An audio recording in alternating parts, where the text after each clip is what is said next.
Estimado profesor, conforme estoy dando el examen oral de preguntas en desarrollo, 2 preguntas. Y la primera dice: ante todo quiero saludarle y agradecerle por su sabiduría para poder entender la contabilidad en toda su magnitud y desearle también buena aventura para usted y su persona. La primera pregunta dice: ¿cuál es la ventaja de presentar los activos y pasivos en corrientes y no corrientes? ¿Y cuándo un activo se transforma de corriente a no corriente? El activo corriente, la ventaja de presentar es que determina la capacidad de pago que tiene la empresa, un aspecto tenido muy en cuenta tanto por la entidad financiera como los proveedores. A un banco o a un proveedor le interesa más la capacidad de pago de una empresa que el monto de su activo fijo, lo cual se debe a que al banco le interesa más que la empresa le pague a que le entregue sus activos fijos como pago por la deuda. Los activos fijos por lo general se utilizan para respaldar la deuda, pero es el activo corriente el que debe pagar la deuda. Claro está que el activo corriente en buena parte es generado por los activos fijos, por lo que indudablemente también son importantes.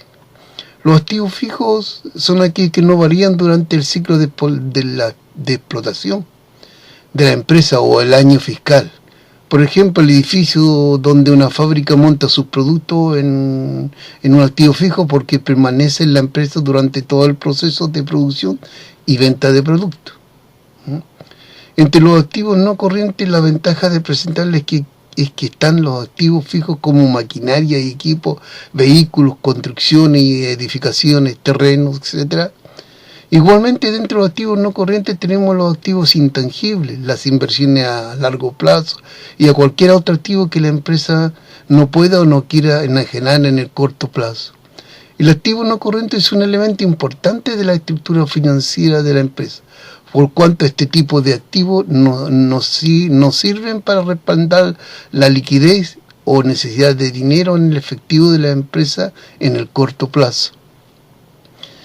Y la ventaja de presentar el pasivo corriente o pasivo circulante es que la parte del pasivo que tiene las obligaciones a corto plazo de la empresa, es decir, las deudas y obligaciones que tienen una duración menor a 1 año. Por ello también se le conoce como exigible a corto plazo. Se cuenta dentro del balance contable de una empresa y a su vez dentro del pasivo, donde distinguimos entre pasivo corriente y pasivo no corriente, para ordenar las cuentas que afecten a la actividad económica de la empresa.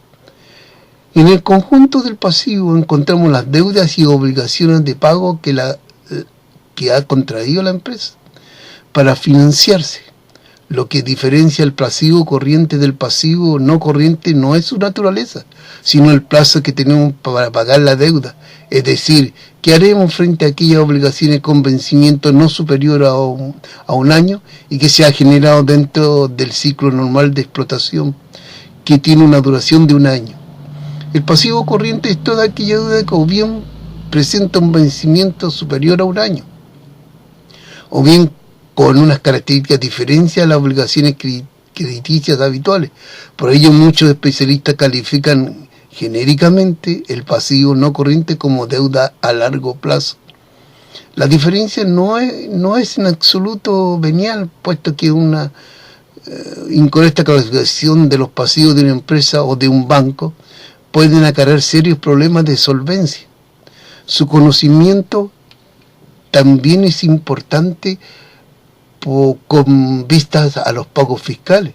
Siguiendo las explicaciones en la empresa, la computación de los pasivos se lleva a cabo a la hora de presentar los balances de un ejercicio, siendo esta fecha que se toma como referencia para calcular si un pasivo es corriente o no.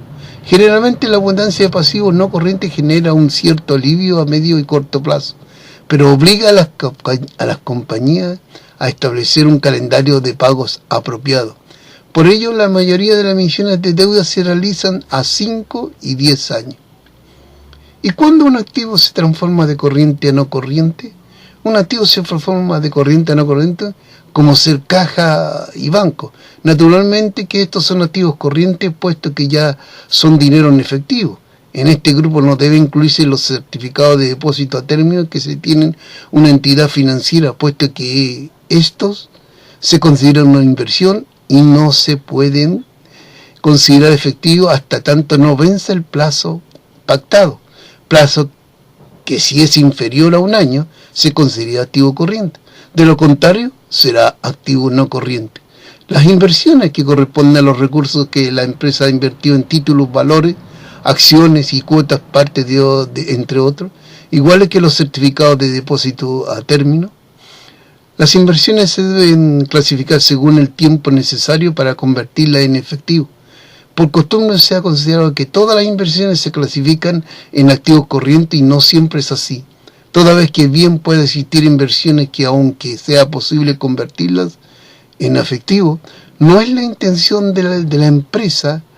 A manera de ejemplo tenemos las acciones y o cuotas partes, las cuales algunas empresas las adquieren con la intención de mantenerla por tiempo indefinido, lo que las lleva a convertirse en activo no corriente.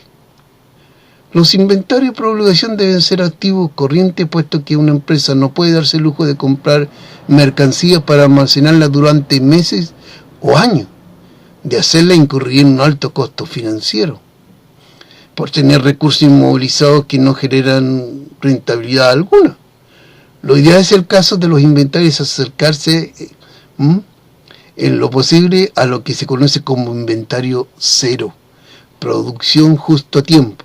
Considerar un inventario realizable a más de un mes significa tener recursos subutilizados que no solo no generan renta, sino que implica incurrir en un costo para conservar y mantener ese inventario, adicional al deterioro normal que sufre toda mercadería.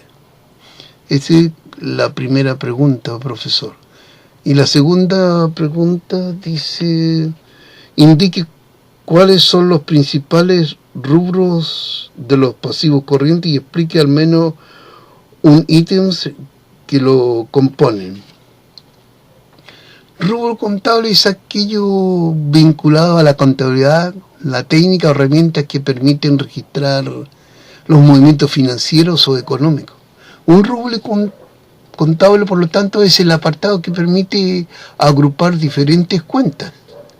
De esta forma, un balance o presupuesto puede dividirse en distintos rubros de acuerdo a las características, a las características que se desea incluir. Aquí se ven reflejadas las deudas y obligaciones que tiene una compañía determinada, tanto con sus dueños como frente a terceros. Se trata de las cuentas que acaban financiando los activos. Además, se incrementan cuando se debitan o se cargan, y que decrecen al ser abonadas, de modo similar a las de activos, poseen un saldo acreedor o están saldadas. A continuación se listan algunos de los rubros contables de pasivo corriente, que son obligaciones ciertas o eventuales cuyo vencimiento se procederá dentro de 12 meses de contraída la deuda, y con el número de las cuentas del rubro que las integra. Lo componen pasivos vinculados con activos no corrientes mantenidos para la venta, provisiones a corto plazo, deudas a corto plazo, deudas con empresas del grupo y asociadas a corto plazo, acreedores comerciales y otras cuentas a pagar, periodificaciones. Y la explicación del ítem de deuda a corto plazo serían las deudas. Son obligaciones de ente provenientes de transacciones relacionadas con aquellos bienes y servicios vinculados con la actividad del mismo, con sus relaciones laborales, previsionales y fiscales, con préstamos recibidos, con colocación de títulos de la deuda pública interna o externa, y con otras operaciones de naturaleza diversa. Cuentas comerciales a pagar. Comprende las deudas con proveedores motivadas por operaciones habituales del organismo con vencimiento dentro de los 12 meses contraídas. Contratistas, saldos adeudados a los contratistas en función de las obras aprobadas de acuerdo a contratos, exigibles dentro de los 12 meses de contraída la deuda. Gastos en personal a pagar, monto adeudado por pago de todo tipo de servicios personales prestados al ente bajo relación de dependencia. Incluye las contribuciones legales correspondientes. Retenciones a pagar, integra los montos retenidos y contribuciones pendientes de ingresos a diversos organismos por operaciones con el ente, de acuerdo a las normas legales vigentes, dictadas por la autoridad competente, por supuesto. Prestaciones de la seguridad social a pagar, incluye las jubilaciones, pensiones y otras prestaciones de similar naturaleza a pagar por las instituciones de seguridad social. Impuestos a pagar, incluye todo tipo de evaluación fiscal, tasas, impuestos pendientes de pago. Intereses a pagar, monto en concepto de intereses devengados por préstamos, créditos de proveedores o efectos pendientes de pago.